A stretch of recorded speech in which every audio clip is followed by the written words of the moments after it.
Halo, selamat datang di video saya. Perkenalkan, nama saya Darlis Gento Harna, selaku mahasiswa teknik mesin FT Untirta. Tujuan saya membuat video ini adalah lanjutan tugas pada praktikum prestasi mesin modul motor bakar. Sebelumnya, saya akan menjelaskan beberapa hal yang terdapat pada modul bakar. Nah, yang pertama, saya akan menjelaskan apa itu motor bakar sendiri. Motor bakar adalah alat yang berfungsi untuk mengkonversikan energi termal dari pembakaran bahan bakar menjadi energi mekanis, di mana proses pembakaran berlangsung di dalam silinder mesin itu sendiri, sehingga gas pembakaran bahan bakar yang terjadi langsung digunakan sebagai fluida kerja untuk melakukan kerja mekanis. Nah, setelah kita mengetahui apa itu motor bakar, saya akan menjelaskan tentang prinsip kerjanya. Nah, prinsip kerjanya adalah motor bakar itu menggunakan beberapa silinder yang di dalamnya terdapat torak yang bergerak secara translasi secara bolak-balik. Nah, di dalam silinder itulah terjadi pembakaran antara bahan bakar dengan oksigen dari udara. Gas pembakaran yang dihasilkan oleh proses tersebut mampu menggerakkan torak yang dihubungkan dengan poros engkol oleh batang penghubung.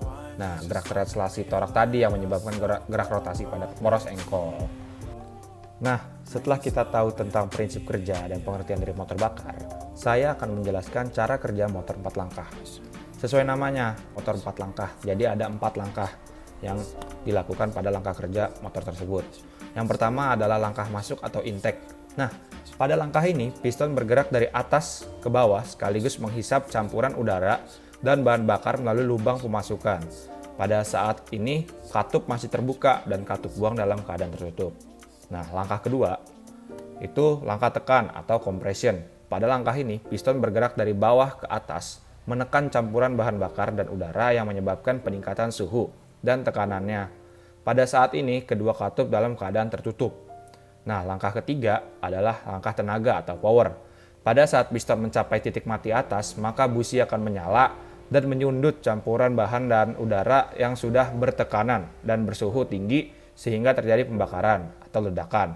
Energi dari ledakan ini kemudian mendorong piston ke bawah. Nah, pada saat ini kedua katup dalam keadaan tertutup. Nah, yang terakhir adalah langkah buang atau exhaust. Nah, pada langkah ini piston bergerak dari bawah ke atas dan mendorong sisa hasil pembakaran keluar melalui lubang pengeluaran. Pada saat ini katup buang terbuka dan katup masuk dalam keadaan tertutup. Pada praktikum ini kita diperintahkan untuk menghitung SFC. Apa itu SFC? SFC merupakan konsumsi bahan bakar dibandingkan dengan daya mesin yang dihasilkan dalam jarak waktu tertentu.